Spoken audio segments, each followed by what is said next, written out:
자, 이재명 대통령이 오늘 특별한 외부 공개 일정을 잡지 않았더라고요. 아무래도 대통령실이 예고한 대로 모레, 그러니까 비상계엄 1년이 되는 날 발표할 이 특별 성명과 기자회견 예상 질문 답변 내용을 다듬고 있지 않을까 예상이 되는데, 이 대통령은 오늘 SNS에 글을 하나 올렸습니다. 함께 보겠습니다.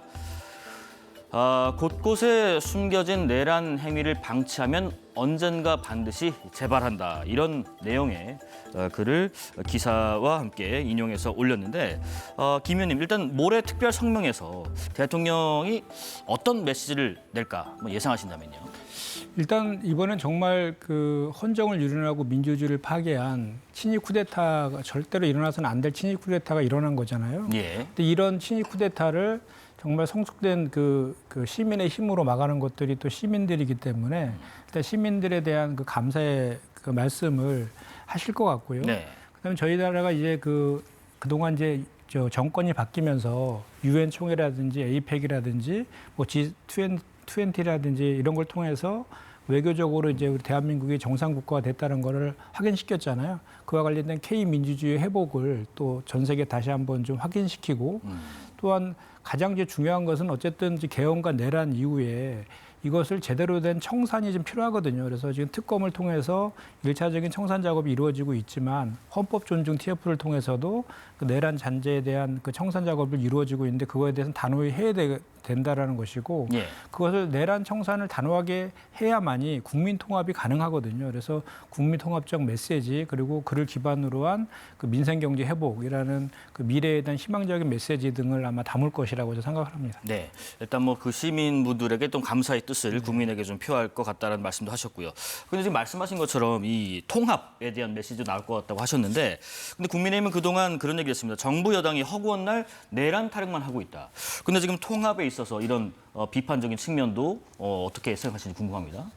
네, 야당에서도 국정을 위해서 통합을 하는 것에 대해서는 모두가 동감하는 바입니다. 그런데 지금 이 SNS 메시지를 읽으면서도 통합을 바라고 계시는 그 대통령의 마음 이면에는 다른 부분들도 좀 많이 비치는 것 같아서 제가 몇 가지 좀 의문점이 있었습니다. 예. 이 SNS 메시지를 보면 전쟁 날 뻔했는데 위대한 국민이 막았다라는 이 발언도 저는 사실 이 전쟁 날 뻔한다는 것은 남북 간의 전면전 직전 상황이었다. 라는 것을 의미하잖아요, 상식적으로. 그런데 이게 정말 객관적으로 그러한가? 그러면 그 지표가 나온 바는 없거든요.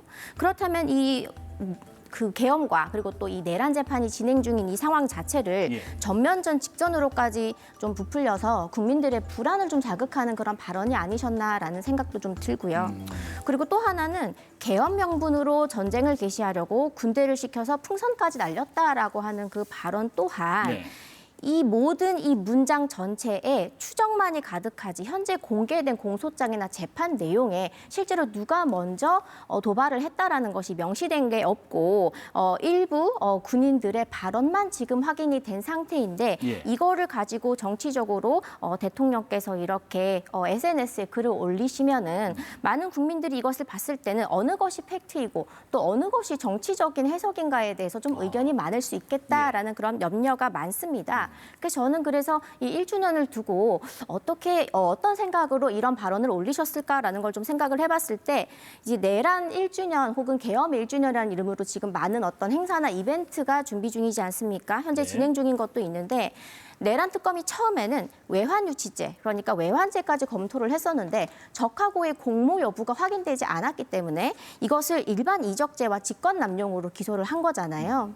그런데 결국에는 1년 지나서 보니까 여기서 특별하게 국민들을 아주 놀라게 할 만한 그런 떠들썩한 결과가 아직은 나오지 않은 상태입니다. 그럼 뭔가 좀 김이 빠지는, 거품이 빠지는 그런 부분이 있기 때문에 그런 부분들을 여론전의 성격으로 좀 제시한 것이 아닌가라는 그런 생각도 들고 있습니다. 네, 일단 뭐 내일 모레 있을 대통령 특별 성명 또 이어질 기자회견에서 어떤 관련 내용들이 나올지 또 이에 대한 어떤 비판 혹은 뭐 이에 대한 긍정적 평가 여러 가지 내용도 기대해 보겠습니다. 자, 이런 가운데 오늘 경찰은요 비상계엄 당시에 국회의원들의 국회 출입을 통제했던 행위에 대해서 대국민 사과를 했습니다. 유재성 경찰청장 대행입니다.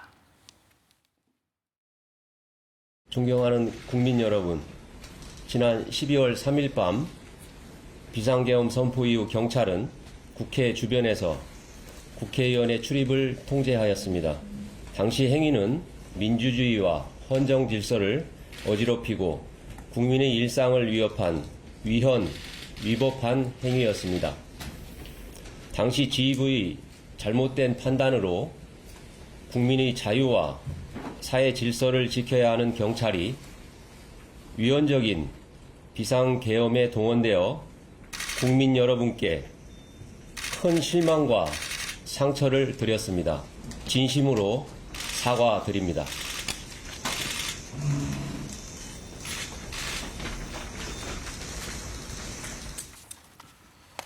개별 경찰들이 아닌 경찰청 입장에서 이렇게 공식 사과한 건 처음인 것 같은데 그러면서 이런 얘기를 덧붙였더라고요.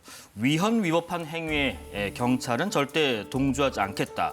이렇게 유재성 직무대행이 덧붙여서 밝혔는데 그렇다면 어떤 자제 방법이 있을까? 그리고 또 위헌위법하다는 부분들을 어떻게 자체로 판단할 수 있을까? 이런 의문도 듭니다. 어떻게 생각하십니까? 사실 지금 국가공무원법에 보면 네. 그 복종 의무가 규정되어 있거든요. 근데 사실 위헌위법한 그 명령에는 따르지 않도록도 되어 있어요. 근데 예. 그 경계가 애매하기 때문에 공무원들 입장에서는 이게 위헌위법한 명령인지 아닌지에 대한 판단이 대단히 이제 좀 안 좋고 실제로 그걸 따르지 않으면 또 그거에 대해서 징계 조치라든지 또 부당한 인사처분이나 이런 거를 또 받는 게 현실이었기 때문에 그와 관련해서 이제 그 정부에서도 인사혁신처에서 이제 정부 입법으로 입법 예고를 했는데 예, 예.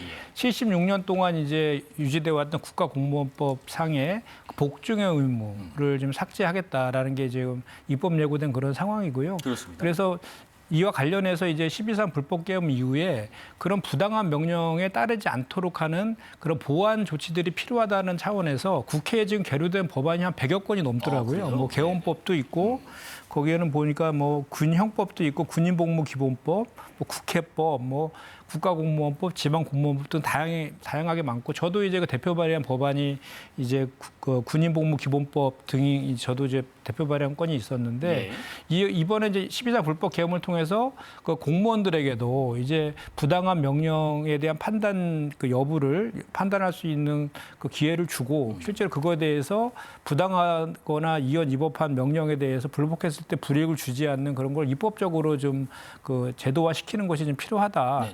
지금 경찰청장 직무대행도 오늘 이제 처음으로 이제 사과를 했잖아요. 그리고 지금 지금 정부에서도 그 총리실 산하에 이제 헌법 존중 TF를 만들어 가지고 12개 기관 검경 등을 비롯해서 12개의 부처에 대해서 그 내란의 불법 행위에 가담한 의혹에 대해서 이제 조사해서 신상필벌을 명확히 하겠다라고 지금 하고 있지 않습니까? 예. 그렇게 지금 그 중에 12개의 이제 그 기관 중에 이제 처음으로 이제 사과를 이제 한 것인데 그 제가 아까도 좀 말씀드렸지만 그 알베르 까미가 그런 얘기하지 않습니까? 그 프랑스 공화국은 관용으로 건설되지 않았다라고 오늘의 죄를 용서하면 내일의 더 큰 범죄에 그 용기를 주게 된다. 이런 말이 유명한 말이 있잖아요. 그만큼 이 잘못된 다시는 일어나서는 안 될 그 내란 친일 쿠데타 아닙니까? 그러기 위해서는 지금 당장은 좀 아픈 측면이 있더라도 그 아주 단호하게 단죄하는 것이 정말 중요하고 그러한 단호한 단죄를 그냥 뭐 이렇게 인사나 징계나 수사나 이런 걸 통해서만 할 것이 아니라 법적인 보완 조치를 통해서도 또 그것도 또 보완을 더 좀 해주고 예. 그 속에서 그런 아주 그 엄중한 단죄 속에서 그 이후에 국민 통합이 저는 가능하다 이렇게 보여지는 거거든요. 사실 저희가 그 친일파에 대해서 제대로 된 그 단죄를 하지 않아서 지금도 최근에도 그 윤석열 정부 때 구구 누라이트 인사들이 역사를 왜곡하는 그런 사람들을 독립기념관장이라든지 역사기관의 중용함으로 인해서 또 많은 또 사회 문제를 일으켰잖아요. 그렇기 때문에 지금은 이건 여야라든지 뭐 진보 보수 문제가 아니라 네. 아픈 우리의 민주주의를 파괴했던 그런 그 역사를 되풀이하지 않기 위한 그런 그 당연히 해야 될 그런 과정이다라고 받아들이고 협조하는 것이 좀 필요한 시점이 아닌가 생각합니다. 또 디테일한 그 법적 보완 장치가 좀 필요해 보인다 하셨습니다. 위헌위법한 행위인지 아닌지를 판단하기 위해서는 그에 따르는 어떤 디테일한 부분들에 대한 후속 보완도 좀 필요하다는 말씀이신 것 같고. 그런데 또 이런 얘기도 있습니다. 정부 방침에 따라서 지금 말씀하신 것처럼 경찰에서도 이른바 헌법 존중 TF, 내란 가담 세력을 수출한다 이런 의미에서 가동하고 있는데 요즘에 그 경찰 인사가 좀 지연되고 있거든요. 근데 좀 이 TF가 시기가 맞물리다 보니까 청사는 필요하지만 이게 또 특정 인사 찍어낸 게 아닌가라는 좀 내부에 어떤 고민도 있는 것 같아요. 이를 염두에 둔 발언일 수도 있을까요? 오늘 직무대행 얘기가요. 네, 말씀하신 것처럼 이 계엄 이후에 1년 동안 뭐 군도 그렇고 네. 공직사회도 그렇고 너무나 큰 변화를 겪고 그것에도 진통이 있었던 것은 인정합니다. 그렇기 때문에 지금 현재 정부 그리고 또 여당에서 추진 중인 공무원들의 복종 의무를 삭제하겠다, 그 조항을 삭제하겠다는 것, 그리고 또 위법한 지시인 경우엔 따르지 않겠다라고 하는 규칙을 신설하신다고 하는 부분에 대해서는 네. 부분적으로 필요성이 앞으로 있을 것 같다는 생각은 듭니다. 하지만 이것이 신설되고 뭔가 확정이 되기도 전에 이 TF부터 먼저 만들고 지금 현재 정부의 여러 기관들에는 다 이것을 제보하는 센터가 다 구축이 되어 있습니다. 예. 그래서 이것을 제보를 하게 되어 있는데 그럼 일반 공무원들 그리고 또 경찰 조직에서는 앞으로 승진을 하게 되면은 피라미드 같은 구조이기 때문에 위로 올라갈수록 자릿수가 적어집니다. 그렇죠. 그렇다면 경쟁이 점점 치열해지는 건데 본래 이 목적과 다르게 누군가를 찍어내리고 그리고 누군가를 나는 고발함으로써 나는 더 좋은 위치로 올라갈 수 있는 어떤 기회를 선점하게 되고 이런 조직 문화가 뿌리 깊이 박힐 수도 있다고 생각을 하게 되고요. 또 이 공직사회 특성상 한번 그렇게 낙인이 찍히게 되면 앞으로 그 조직에서 영원히 승진할 수도 없을 수 있다. 일종의 어떤 주홍 글씨를 가슴에 받고 살아가게 되는 억울한 공무원들이 정말 많이 생길 것 같고 이 경찰 조직 내에서도 그런 문제들 때문에 앞으로는 어떻게 보면은 이 경찰이 일터로 출근을 하는 게 아니라 뭔가 제보 전쟁터로 출근을 하게 되지 않을까라고 하는 그런 우려가 저는 좀 크게 느껴지고요. 사실 내란 동조 여부에 대해서 내란 그 특검에서 우리가 조사를 했을 때 대통령실에 있는 고위직 인사들도 이 사전 모의 여부에 대해서 알지 못했다고 증언을 한 사람들이 많고 그렇기 때문에 구속이 되지 않은 사람들도 많습니다. 네. 그러면 그렇게 대통령실 사람들도 잘 몰랐던 것을 일반 공무원들이 어떻게 미리 알아서 사전에 모의를 하고 공모를 했을까요? 그래서 저는 어찌 보면 죄 없는 억울한 명령을 따른 것에 불과한 이 경찰 조직 그리고 또 공무원들에게 너무나 좀 가혹한 철퇴를 내리게 되는 건 아닌가라는 그런 걱정도 하고 있습니다. 한 가지 궁금한 게 있습니다. 지금 그 민주당에서는 추가 특검 검토 얘기가 지금 나왔습니다. 지금 특검이 일단 기간 연장된 것도 있고 네. 또 이제 규모도 최대라고 하는데 추가 특검을 검토해야 하는 이유 잠깐 들어보겠습니다. 일단 최혜병 특검은 이제 수사 기간이 끝났고요. 마무리했죠. 이제 12월 중이면은 이제 내란 특검하고 김건희 특검도 마무리가 되는데 일단 그 3대 특검이 그동안 이제 수사를 쭉 해왔는데 그 시간의 제약이라든지 또는 혐의가 또 추가적으로 막 생겨난 것들이 많아서 그런 그 좀 부족함이 좀 있다라는 그 진단이 있는 것이죠. 예를 들면 그 최혜병 특검 같은 경우에는 가장 핵심이 그 임성근 사단장의 구명 로비 예. 그것을 밝히는 것인데 그것을 밝히지 못했거든요. 못한 상태에서 33명을 이제 기소하게 된 건데 성과라고 하면 뭐 VIP의 경로 실체가 밝혀진 것에서는 그 성과라고 할 수 있지만 실제로 구명 로비에 대한 그 진상을 규명하지 못했거든요. 근데 그 가장 큰 원인 중에 하나가 10번의 그 구속영장 신청 중에 9번을 무려 기각했거든요. 그런 거에 대한 이제 부족함이 좀 있다라는 것이고 또 김건희 특검 같은 경우는 처음에 16개 의혹으로 시작을 했는데 그 위에 파생된 또 많은 의혹들이 또 생겨났잖아요. 그래서 그거에 대한 수사가 좀 더 필요하다라는 또 인식도 있는 것 같고 내란 특검 같은 경우에도 뭐 그런 시각들이 좀 있는 것 같아요. 그래서 이제 이것을 그 세 개의 특검을 이제 모두 다 이렇게 기간을 연장한다 이런 차원은 아닌 거고 네. 그 미진한 부분들에 대해서만 모아서 하나의 특검으로 종합 특검을 좀 할 필요가 있지 않느냐라는 그 검토 단계에 있는 것이지 그렇게 하겠다라고 확정된 건 아직 아니고요. 네네. 그 이유 중에 하나는 또 뭐냐면 이제 특검에서 이 수사 기간이 종료되면 그 국수본으로 이관이 되거든요. 그렇습니다. 경찰로. 네. 그러면 이제 그동안에도 사실 특검을 통한 수사도 이제 야당이나 이런 쪽 보수 언론 쪽에서는 이게 무슨 그 우리 그 정권에서 시킨 대로 뭐 이렇게 하명 수사하는 거 아니냐라는 비판을 계속해서 해보고 있잖아요. 근데 경찰로 그게 이관이 되면 그런 그 공세나 이런 것들은 더 커질 거 아닙니까? 그렇기 네네. 때문에 객관적이고 공정한 특검을 통해서 또 하는 것이 어떠냐라는 그런 의견들이 있는 것이고 아직 확정된 건 아니고 검토 단계에 있다라고 말씀드립니다. 지금 검토 단계입니다. 그럼에도 불구하고 지금 수사 기간은 최대로 연장을 했고 일선 직원보다 큰 규모로 수사 인원도 꾸렸고 그런데 수사의 미진한 부분 또 추가적으로 나온 의혹이 있기 때문에 종합적인 추진 개념으로 특검을 추가해야 된다. 국민의힘 입장은 어떻습니까?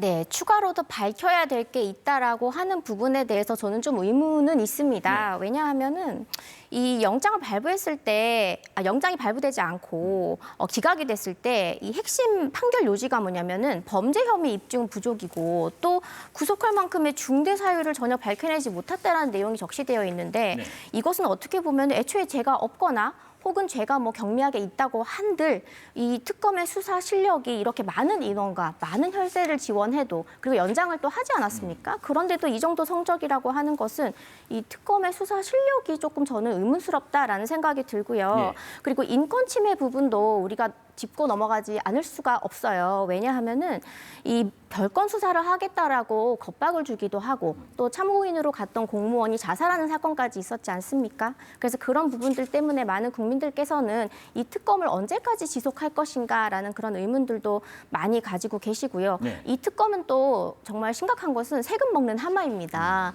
지난번에 예산처에서 총 388억 원 안팎의 예산을 배정을 했고 지금 현재 한 60%좀 넘게 아마 진행이 된 걸로 제가 알고 있는데 네. 이 금액이 만약에 이게 민생에다가 사용이 됐다면 우리 결식아동들 급식 단가를 일식에 한 10,000원 좀 안 되게 그렇게 기준으로 했을 때는 430만 끼 식사량하고 똑같고요.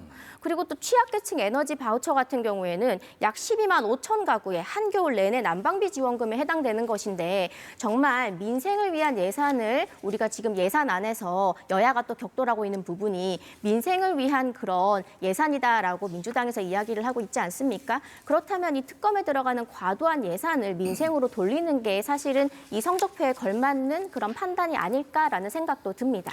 종합적으로 그런 의견이 나왔습니다. 이재명 대통령이 임명한 그 이석연 국민통합위원장이 한 언론과 인터뷰에서 그런 의견을 밝혔습니다.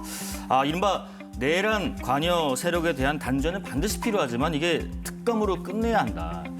공무원 조사 TF랄지 등등은 좀 지나친 조치다. 보복성으로 파헤치지 말아야 된다라고 했는데 여기에 대한 두 분 의견 간략하게 좀 들어보겠습니다. 뭐 보복성으로 파헤치지 말아야 한다라고 하지 않으셨습니까? 네. 그러니까 보복성으로 하는 건 아니고요. 그리고 지금 약간 오해가 있는 것 같은데 이 헌법존중 TF에서 조사하는 공무원은 모든 공무원을 무차별적으로 조사하는 것이 아니고요. 그 내란과 계엄에 가담했다는 명백한 연루된 그 불법 행위가 있는 공무원에 한해서 이렇게 한다라는 것이고 또 11월 말까지 한시적으로 짧은 기간 안에 하겠다라는 겁니다. 그리고 뭐 핸드폰을 다 들여다본다 뭐 이런 지적도 하시던데 그것도 공용폰에 한해서 이미 제출한 경우에 한해서 한다는 것이고 포렌식이나 이런 것들은 뭐 하지 않는다는 거 아니겠습니까? 그래서 실제로는 좀 잘못 알려진 부분도 오해에 기인한 측면도 좀 있는데 그것도 12개의 부처에 대해서만 그 집중 점검 대상으로 이렇게 하겠다라는 거 아닙니까? 그래서 이제 우려하시는 지점도 있습니다. 말씀하신 것처럼 뭐 그런 우려가 있지만 그 우려보다는 지금 필요성이 더 크다.